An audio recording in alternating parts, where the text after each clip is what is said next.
లండన్లో చదువుకున్నప్పుడు ఆయన దగ్గర బుక్స్ కొనుక్కోవడానికి కొంచెం డబ్బులు తక్కువ పడతాయి. మతారామాకి ఒక లెటర్ రాస్తాడు. మతారామా నాకు డబ్బులు అవసరం పోయినాయి, కొంచెం డబ్బులు కావాలంటాడు. ఆయన కూతురు బాబాసాహెబ్ అంబేద్కర్ గారి కూతురు చావు బతుకుల మధ్య ఉంటుంది. ఆ రమా తల్లి పిడకలు చేసుకున్న అమ్ముకున్న డబ్బులు ఒక 500 కూడబెట్టుకుంటారు. 500 అంటే అప్పుడు చాలా డబ్బు. 500 కూడబెట్టుకుని ఉంటే బాబాసాహెబ్ అంబేద్కర్కి లెటర్ రాస్తుంది. చావు బతుకుల్లో కూతురు ఉన్నది, నువ్వు డబ్బు కావాలంటున్నావు, మరి కూతురును చూసుకోవాలన్నా, నీ చదువు చూడాలా నేను అంటే సత్య సావనియే రమా, మనం ఒక్క కూతురు తెస్తుంది, కానీ నా చదువు ఆపితే మన భారతదేశంలో ఉన్న బిడ్డలు ఎంతమంది ఉన్నారు వాళ్ళందరూ చచ్చిపోతారు. నాకు చదువు చాలా అవసరం, నా కోసం కాదు, నా ప్రజల కోసం, నా భారతదేశంలో ఉన్న బిడ్డల కోసం, నా భారతదేశంలో కొడుకుల కోసం, నా భారతదేశంలో ప్రజల కోసం నా చదువు అవసరం అని బాబాసాహెబ్ అంబేద్కర్ ఆ రోజు చదువుకున్నాడు. ఆ తల్లి అంత త్యాగం చేసింది, తన కూతురు చెప్పుకొని బాబాసాహెబ్ అంబేద్కర్ని చదివించింది. మనలో ఎంతమంది త్యాగం చేయగలుగుతాం వాళ్ళు? ఆ త్యాగమే కదా. బాబాసాహెబ్ అంబేద్కర్ 4 పిల్లలు చంపుకున్నాడు. ఈ రోజు మనం ఇక్కడ అన్నం తింటున్నాం అంటే ఆ రక్తంతో కూడిన 4 మెతుకులు ఉన్నాయి. ఆ బాబాసాహెబ్ అంబేద్కర్ పిల్లల రక్తం మెతుకులు తింటున్నాం మనం. ఇది గుర్తుంచుకోవాలి ఖచ్చితంగా. బాబాసాహెబ్ అంబేద్కర్ ఒక కులానికో మతానికి అంకితం చేయదు. ప్రపంచం మొత్తం మీదకి 4 వ్యక్తులు మీరు చూపించలేరు, 3 వ్యక్తులు. భగవాన్ బుద్ధుడు, విశ్వగురు. China, Japan, Burma, Italy, America, France, Mongolia, ప్రపంచం మొత్తం మీదకి 130 కంట్రీలలో బుద్ధుడు ఉన్నాడు. అధికారంగా 40 దేశాలు ఉన్నాయి. బుద్ధిజం అంటే బుద్ధుని ఫాలో చేసేది. సామ్రాట్ అశోక్ చక్రవర్తి మన భారతదేశంలో పుట్టిన మౌర్య సామ్రాజ్యానికి చక్రవర్తి, అఖండ భారతంలో వెళ్ళినవాడు. ఆయనది పాటలీపుత్ర. పాటలీపుత్ర అంటే ఇప్పుడు పాటలీపుత్రలో పుట్టి అక్కడి నుండి పాకిస్తాన్, ఆఫ్ఘనిస్తాన్, సిరియా, కాబూల్, కందార్ మొత్తం ఇటు సైడ్ అటు సైడ్ భూమికి 3 భాగాన్ని పరిపాలించిన వ్యక్తి సామ్రాట్ అశోక్ చక్రవర్తి. అది కూడా ధర్మ మార్గంలోనే మాత్రం కత్తి పట్టకుండానే బుద్ధుని మార్గంలో. ధర్మ మార్గం అంటే బుద్ధుని మార్గం. జీవహింస చేయకూడదు, వ్యభిచారం చేయకూడదు, దొంగతనం చేయకూడదు, అబద్ధాలు ఆడకూడదు. మీ రాజ్యాన్ని మీరు స్వయంగా మీరు పరిపాలించుకోండి. అర్ధరాత్రి 12 గంటలు నేను రాత్రి పండుకున్న పూట కూడా ప్రజలకు ఎవరైనా సమస్య వస్తే నన్ను రాత్రి 12కి కూడా నిద్ర లేపండి, మీకోసం నేను లేచే ఉన్న చక్రవర్తి ఆయన. అసలు రాజు ఎక్కడ దొరుకుతారు మనకి ఇక్కడ చెప్పండి. ఇప్పుడున్నారు ఎమ్మెల్యేలు, ఎంపీ, మినిస్టర్లు 4 సార్లు 100 సార్లు నోటీసులు కాలం అడగలరు. ఇది ఎంపీ లేలాట పరిస్థితి. ఆ రోజు ఆ మార్గంలో వెళ్ళాడు. ఏ మార్గంలో? ఈ బుద్ధి చెప్పిన మార్గంలో ఆయన వెళ్ళాడు కాబట్టి ఆయన దమ్ము అశోకుడిగా పేరుపడింది. ఇప్పుడు మన భారతదేశంలో ఐకాన్స్ ఎవరు 3 వ్యక్తులు కనిపిస్తారు.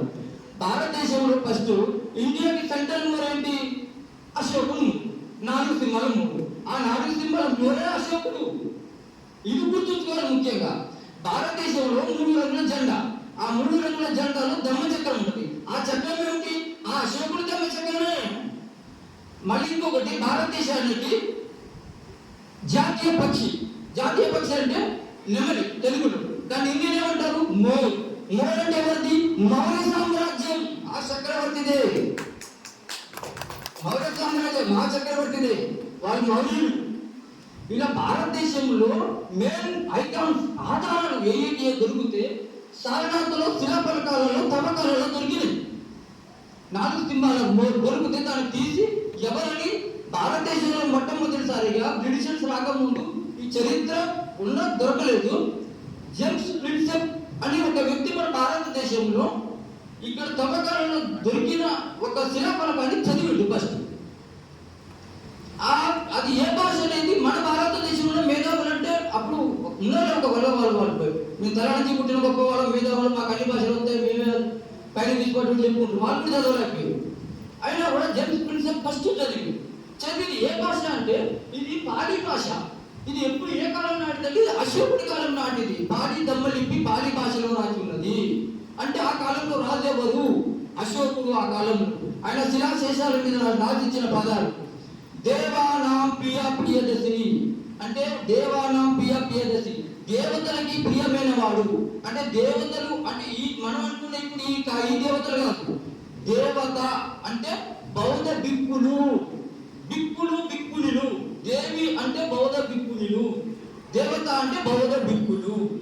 వాళ్ళకి ప్రియమైన వాడు అంటే గురువులు ఎవరైతే ఉంటారో, ప్రజలలో గురువులు సీనియర్ సిటిజన్స్ ఎవరు ఉంటారో, ధర్మ బోధన చేసేవారు వాళ్ళు భిక్కులు అంటారు.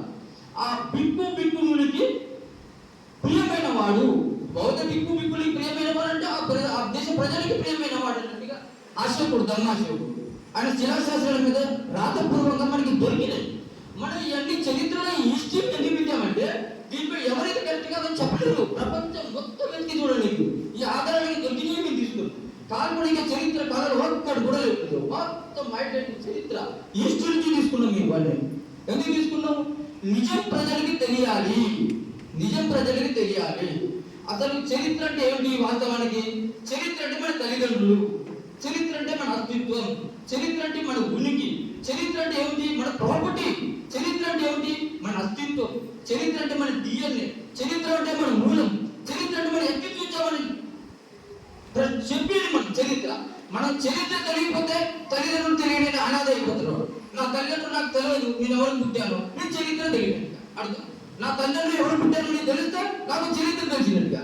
అందుకే చరిత్ర అంటే బాబాసాహెబ్ అంబేద్కర్ చరిత్ర ఏమన్నా తెలిసిన, చరిత్ర తెలియని వాడు చరిత్రహీనుడుగానే మిగులుతాడు అన్న. చరిత్ర తెలియని వాడు చరిత్రహీనుడుగానే